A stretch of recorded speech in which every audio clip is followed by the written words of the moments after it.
Selamat datang di Bincang Pertanian Podcast. Saya Vinka Fasanole yang akan menemani kalian 5 menit ke depan. Dan kali ini aku punya tamu spesial yang akan menemani kita 5 menit ke depan untuk membahas tentang penyuluh pertanian sebagai agen perubahan dalam komunikasi pembangunan. Selamat datang untuk Kak Tata Matya Eka Saputri yang akan menjadi narasumber pada episode kali ini. Halo Kak, gimana nih kabarnya? Alhamdulillah baik Mbak Vinka. Pertanyaan pertama nih buat Kak Tata, apa sih yang dimaksud dengan agen perubahan? Jadi, agen perubahan merupakan penggerak pembangunan masyarakat yang memiliki perhitungan dari hasil yang diperoleh dalam pengolahan suatu potensi. Pertimbangan yang dimiliki oleh agen perubahan yaitu potensi daerah yang dikelola dan kualitas sumber daya manusia yang terdapat di daerah tersebut.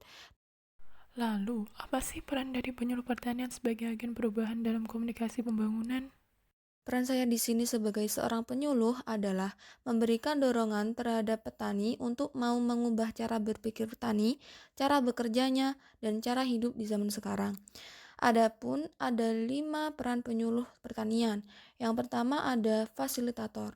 Penyuluh sebagai fasilitator yang dimana penyuluh memfasilitasi petani dan melayani petani untuk memenuhi kebutuhan petani. Yang kedua ada inovator. Pada peran ini, penyuluh memberikan inovasi-inovasi untuk mendorong petani dengan tujuan merubah pola pikir petani, sehingga petani dapat menerapkan apa yang diberikan penyuluh berupa solusi dan nasihatnya. Yang ketiga ada motivator. Peran penyuluh sebagai motivator untuk membantu petani dalam mendapatkan informasi tentang bagaimana cara mengolah produksinya, memberikan arahan kepada petani, bagaimana cara menggunakan teknologi yang benar, bagaimana cara meningkatkan nilai tambah dari hasil produksinya. Yang keempat ada dinamisator. Peran penyuluh sebagai dinamisator, yaitu sebagai perantara antara petani dengan pemerintah. Perantara tersebut seperti sumber-sumber inovasi dengan pemerintah atau lembaga. Yang terakhir ada edukator. Peran penyuluh sebagai edukator yaitu dengan cara mengedukasi petani untuk meningkatkan pengetahuan petani. Seperti apa contoh penerapan penyuluh pertanian sebagai agen perubahan dalam komunikasi pembangunan? Contoh penerapannya yaitu penyuluh memberikan informasi-informasi terkait pembangunan pertanian dalam bentuk materi PPT dengan mempertemukan agen internal dan agen eksternal berkumpul di suatu ruangan. Penyuluh sebagai komunikator menggugah kesadaran masyarakat setempat dengan menunjukkan potensi dan identifikasi masalah desa agar masyarakat sebagai komunikan terpengaruh secara kognitif, afektif, dan juga konatif. Secara kognitif itu, masyarakat desa dan penyuluh sama-sama mengetahui informasi dalam desa maupun program yang akan dijalankan dari materi yang disampaikan. Selanjutnya ada secara afektif. Penyuluh membagikan kuesioner kepada masyarakat untuk mengetahui tingkat kesadaran masyarakat terkait pembangunan pertanian berdasarkan jawabannya atau tidak. Dengan begitu, masyarakat bebas berpikir dalam mengambil keputusan.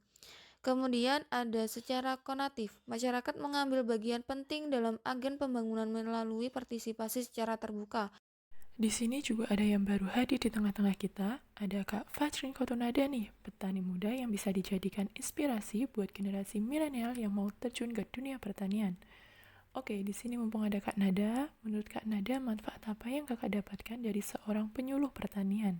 Menurut apa yang sudah saya rasakan dan saya terima, dengan adanya penyuluh pertanian beserta pengetahuan yang diberikan mengenai inovasi-inovasi pertanian ataupun ide-ide pembangunan, menjadikan usaha tani yang dimiliki dan dijalankan oleh petani menjadi lebih terarah dan mampu menghasilkan hasil produksi yang maksimal, serta resiko kegagalan produksi akan berkurang. Selain itu, penyuluh membantu para petani untuk memecahkan masalah yang dihadapi dan memberikan solusi yang tepat tentang masalah tersebut, sehingga petani mampu menghadapi masalah yang akan ditemui selanjutnya. Terima kasih Kak Nada atas jawaban yang sudah diberikan. Tak terasa kita sudah berada di ujung acara. Terima kasih kepada Kak Tata Martia Eka Saputri dan Kak Fajri Khotur Nada yang bersedia hadir dan mau memberikan ilmunya kepada kita semua. Saya juga ucapkan terima kasih kepada para pendengar podcast yang telah bersama kita dari awal hingga podcast berakhir. Saya, Afinka Fazanolia, pamit